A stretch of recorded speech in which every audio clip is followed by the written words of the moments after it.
va passer la parole à Christian Macaya à nouveau, qui est professeur, pour ceux qui débarquent, hein, qui est professeur à Ascenda Business School et qui est chercheur au Centre d'études et de recherche sur les organisations et la stratégie, le CEROS, c'est le laboratoire de recherche en sciences de gestion de l'Université Paris-Nanterre et l'Université Paris-Lumière, et Issam Ouraï, qui est chercheur au GRANEM, le groupe de recherche angevin en économie et management, donc de l'Université d'Angers. Et du coup, vous avez la parole pour nous parler d'intelligence artificielle au service des entrepreneurs atteints de troubles de l'attention avec hyperactivité.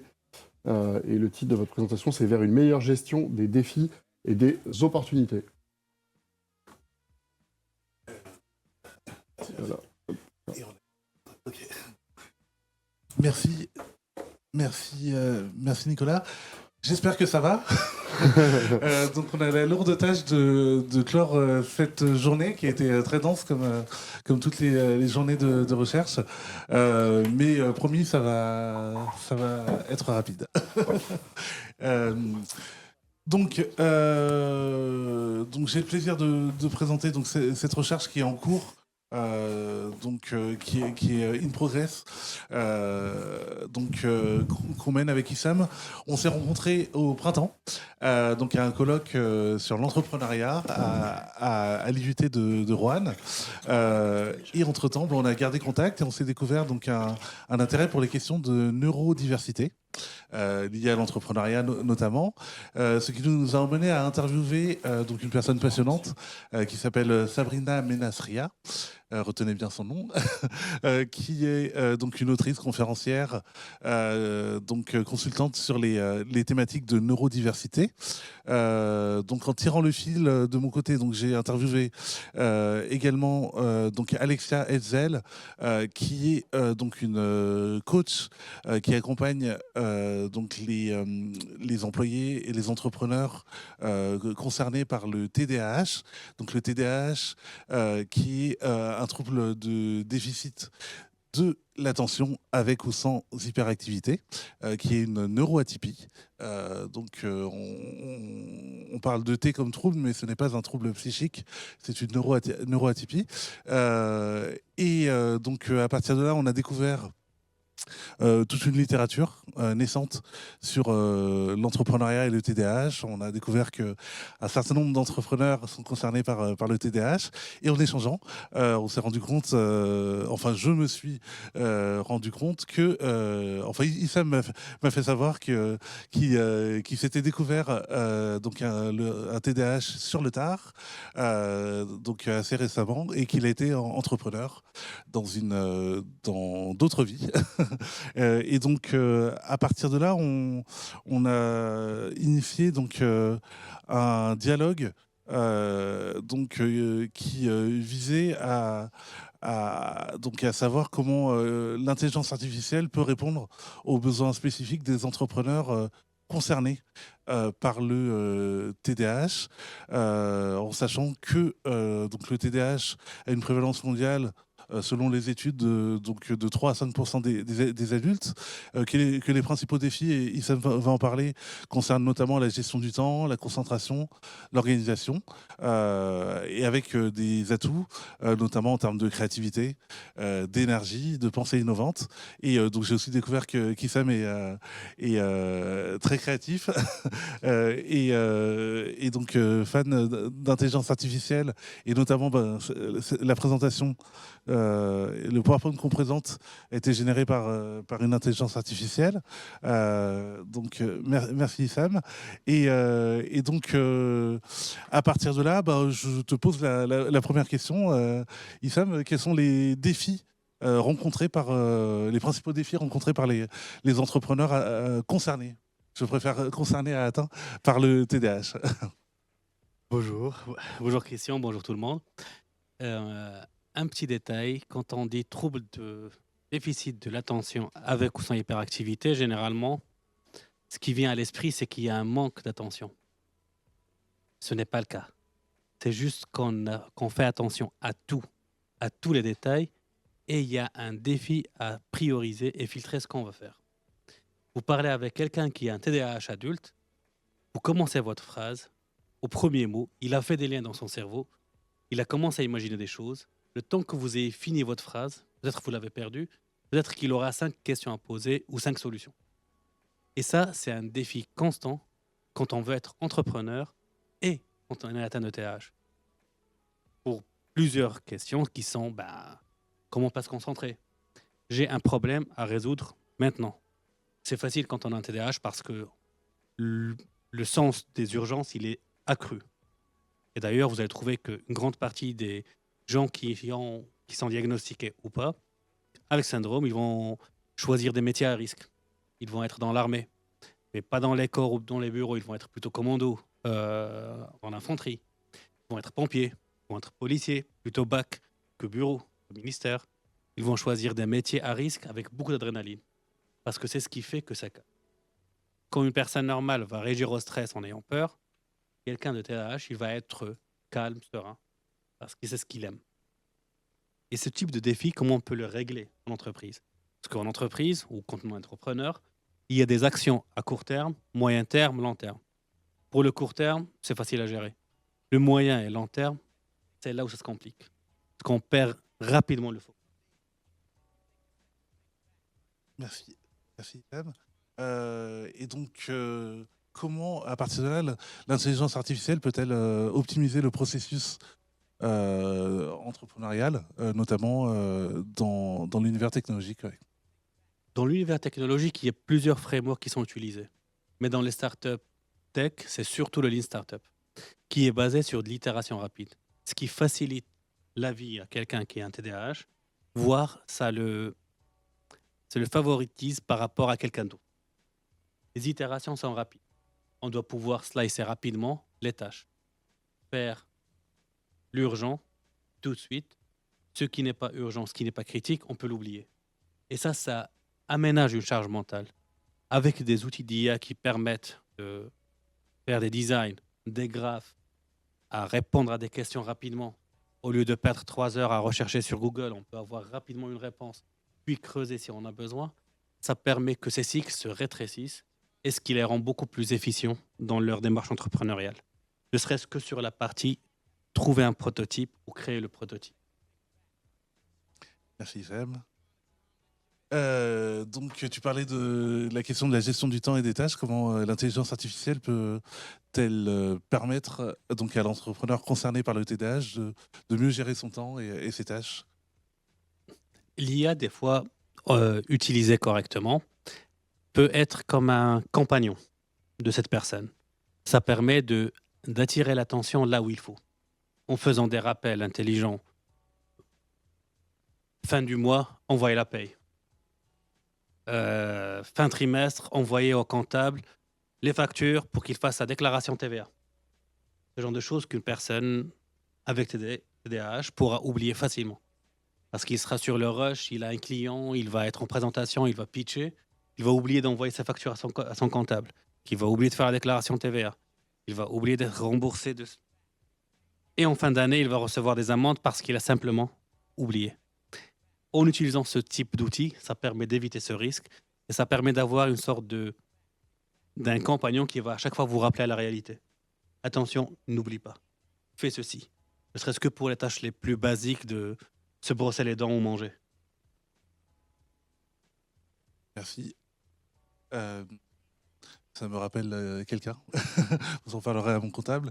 Donc, qu'est-ce qui concerne l'automatisation des tâches et donc comment l'intelligence artificielle peut aider à une meilleure concentration? Ouais. Il y a divers outils d'IA. L'IA reste un buzzword. C'est des outils.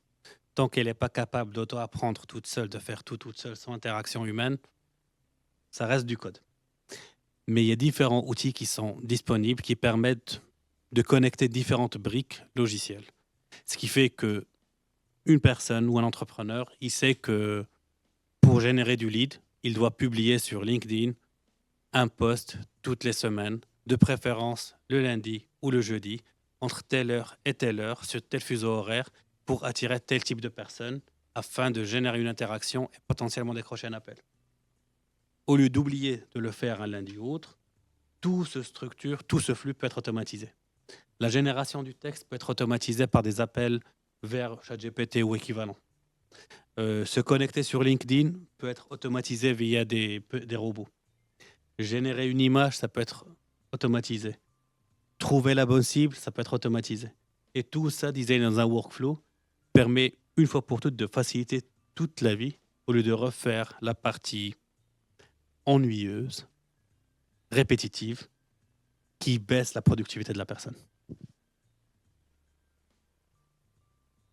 Et il y a la question des distractions. Donc, comment mieux gérer sa concentration face aux distractions? Il n'y a pas de bonne réponse pour ça, mais ça dépend de chacun. Parfois, la réponse aux distractions, c'est d'en avoir plus. S'il y a beaucoup trop de bruit, beaucoup trop de stress, ben mettre un peu plus. Mettre du métal, ça aide à se concentrer. Enfin, dans mon cas. Je m'endors en écoutant du métal, c'est spécifique. Avoir des applications qui bloquent d'autres applications ou des notifications. Le problème qui va se passer, c'est que on va être focus sur un sujet. Il y aura une notification. Ben, ramène une baguette en rentrant. Ben, on va penser à dîner. Qu'est-ce qu'on va cuisiner? Qu'est-ce qu'on va voir? Qui on va rencontrer en sortant du bureau? Et on va oublier sur quoi on était. Et le temps de se recentrer et de faire ce qu'il y a à faire, on aura perdu beaucoup trop de temps. Et c'est un cumul de toutes ces applications, de tous ces outils qui permettent un apprentissage continu de la personne sur elle-même et de sa gestion du quotidien. Et en ce qui concerne la prise de décision et la gestion des données? Ben, pour la gestion des données, elle est totalement automatisée. Il suffit qu'on ait un filtre, stockage. Ça permet de faciliter la vie. On n'oublie plus où on a rangé ce fichier, dans quelle clé USB. Heureusement, on n'utilise plus ça. On a un cloud, une structure, c'est stocké. Pour les décisions, des fois, c'est très facile à prendre quand on a un TDAH parce que on aime le risque, c'est notre drogue, plus ou moins. Mais en même temps, ça permet d'avoir une sorte de confident. On va parler à ChatGPT. J'ai telle situation, agis comme un risk manager. Je dois signer tel contrat, voici le contrat, analyse ce contrat, voici les statuts de mon entreprise, voici mon dernier bilan, quels sont les risques que tu vois. Fais-moi une liste de risques détaillée, fais-moi une matrice SWOT. On a tout de visuel et derrière, on peut prendre la décision éclairée, de façon éclairée. Et pour aider à la créativité? Pareil, on a un compagnon avec qui discuter. J'ai une idée par rapport à un sujet, par rapport à telle problématique, je souhaiterais le régler comme ça. Quels sont les top 10 des entreprises qui travaillent dans le sujet? Combien de brevets ont été déposés sur les 10 dernières années? Qui sont les personnes qui publient le plus sur ce sujet? On a une réponse instantanée. Ce qui prenait 3 heures, 4 heures, 5 heures de recherche avant, ça prend 10 minutes. Et après, on peut aller creuser plus en détail. Et donc, il y a la question du burn-out. Comment le prévenir grâce à l'IA? C'est grâce à l'IA, mais aussi grâce à des appareils connectés ou des wearables ou du Internet of Things qui permettent de garder plus ou moins toutes les données sanitaires, pression sanguine, rythme artériel, battement de cœur, température, et tout ça stocké et avec les bons outils permet d'analyser, de trouver des templates ou des structures qui permettent de dire telle personne, généralement son rythme cardiaque il est entre ça et ça. Quand il définit qu'il fait du sport, il est à tel rythme cardiaque. Il est assis depuis 1 heure, il n'a pas bougé, son rythme cardiaque augmente, c'est un signe de stress. Rappelle à telle personne que le stress c'est mal, de méditer, de se lever, et ça permet avec ces petits rappels d'éviter d'arriver au burn-out, mais en même temps, de garder un historique, ce qui permet que quand on est suivi, on peut aller voir son praticien avec l'historique et ça permet d'initier des discussions pour trouver les meilleures stratégies. Oui, et quelle suite donner à notre étude? Ça, c'est la suite actuelle. C'est un article qu'on va publier sur une interview qu'on a eue avec Sabrina, qu'on a eu tous les deux. D'ailleurs, merci à Sabrina qui Elle a publié un livre il n'y a pas longtemps qui s'appelle Math Skills. On lui rend l'heure qu'elle nous a donnée. Et on la remercie parce qu'elle a été assez généreuse de passer 2 heures avec nous alors qu'elle venait de publier un livre et elle était dans plein de promos. On va publier cette discussion et le but, c'est de trouver des entrepreneurs qui sont diagnostiqués et mettre en place une étude sur un peu plus longtemps, de 6 mois à 9 mois, en mode incubation pour suivre et essayer de comprendre comment ils fonctionnent et est-ce que l'IA insérée dans leur incubation, dans leur lancement d'entreprise, permet d'avoir des effets par rapport à des gens qui n'ont pas ce type d'outils. Merci Sam. Si vous Merci, avez des Christian. questions dans la salle, n'hésitez pas.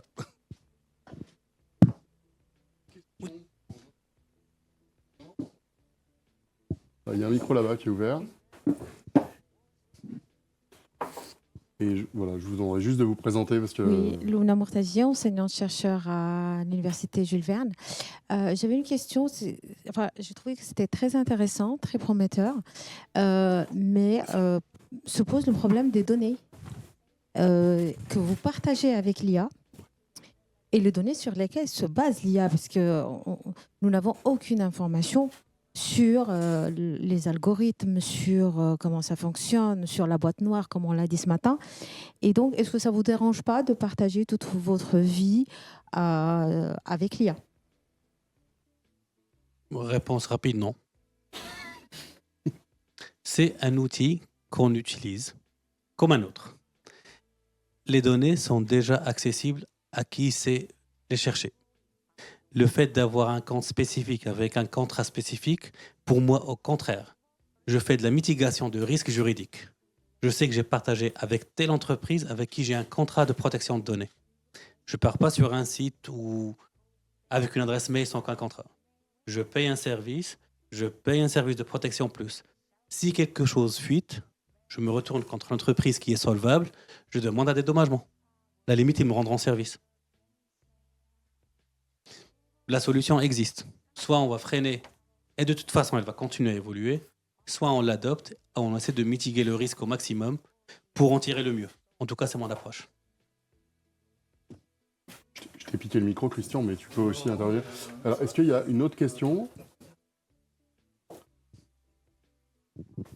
Oui, donc Frédéric Guénaud, enseignante. Je voulais savoir, vous avez évoqué ce que vous pouviez faire avec l'IA. Quel type d'IA vous utilisez? Uniquement ChatGPT ou alors il y a d'autres IA auxquelles vous pensez? Si oui, lesquels? J'utilise principalement ChatGPT et Copilot. Copilot, c'est l'IA de Microsoft qui est très bien quand il s'agit de code, ce que j'en fais un peu. ChatGPT principalement, sinon il y en a plusieurs selon l'usage. Quand je cherchais à m'inscrire en thèse, c'est compliqué quand on travaille. Du coup, j'ai utilisé une IA pour scroller LinkedIn, pour trouver toutes les personnes qui avaient dans leur titre HDR. Sur la partie HDR, j'utilise une autre IA pour aller sur ThèseFR, pour voir tous les gens qui avaient moins de 3 thésards pour ne pas péter le quota. Une autre IA pour filtrer ça, les derniers articles, des articles qui correspondent à mon champ d'intérêt, un résumé des articles, puis faire des demandes personnalisées aux personnes pour pouvoir m'inscrire. Quand le système ne marche pas, il faut bien le hacker. Merci pour la démonstration. Merci